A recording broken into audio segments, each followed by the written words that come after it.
The last couple of weeks have been very amazing for the Seattle Seahawks. They are still in that playoff race right now. They just beat the Tennessee Titans, and all they have to do is win the next 2 games. And those are very winnable games because you face the Steelers next week, and then if you win that game, you're really going to be sitting pretty. Geno Smith is back in this game. He was 25 of 36, 227 passing yards.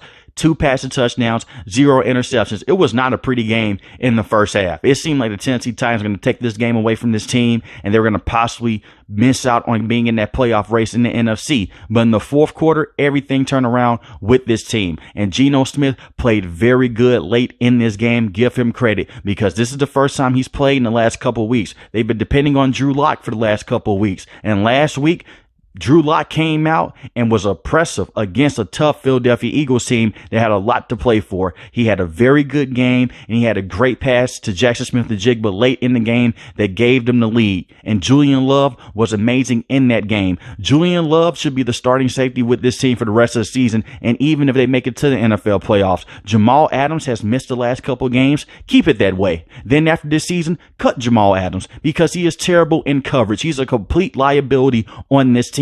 The secondary has looked completely better without him being in the lineup. Tariq Woolen is a very good corner with this team. Devin Witherspoon is a very good young corner as well, and those two will continue to get better over time. But Jamal Adams should never touch this field ever again. You have good linebackers in Jordan Brooks and Bobby Wagner. Bobby Wagner also has not been that good in coverage this year, but in the last couple of games, he has stepped it up. But Jordan Brooks is the best linebacker with this team, and they're still getting pressure up front with their front 7 and their front 4 at times, which is also helping out on the back end. Give Pete Carroll credit. I understand that a lot of this is coming down to quote-unquote injuries with Jamal Adams, but I also believe this as well. If he was fully healthy, they would keep Julian Love in that spot. That kid has been phenomenal the last couple of weeks with this team, and he continued to make plays. Keep Jamal Adams off the field. But back to the offensive side of things in this game, Kenneth Walker III had 54 rushing yards. He is a needed presence with this team.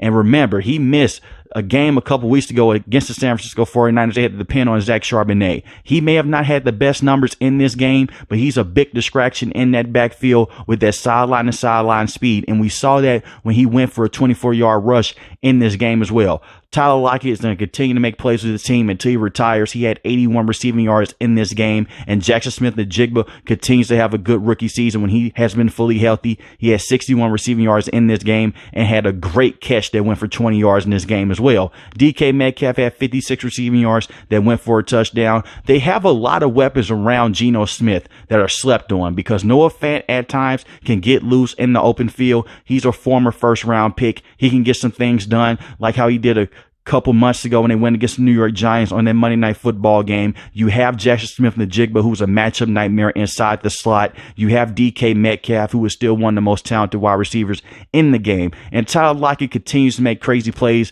with this team. The offense can take care of themselves as long as the offensive line is fully healthy. And this has been a Seahawks team that has been fully healthy the last couple of weeks. And as they get healthier, it's going to be scary to face this team because Abraham Lucas missed a good portion of this season. But the offensive line looks completely different when he's in there. He's still a very good tackle with this team when he's fully healthy. Charles Cross is a franchise tackle at that left tackle position, so they can get an extra push up front to help out Kenneth Walker III. Just give Geno Smith time. If you give Geno Smith time, he can push the ball down the field and he can get things done. A lot of people believe that he was on the decline this year, and that really wasn't the case. He was still playing very good football. The team around him was not the same because the tackles were out and the wide receiving core wasn't the same either because Jackson Smith-Njigba missed a couple games this year dealing with a wrist injury. But when you have Tyler Lockett, DK Metcalf, and you have Jackson Smith-Njigba, you can get some things done with that trio. And that's the great thing with this Seattle Seahawks team as they continue to make this deep playoff run.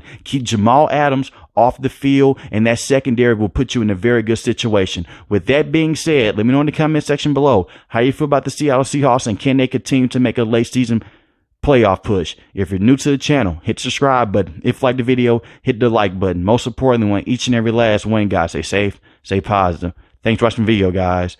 Peace.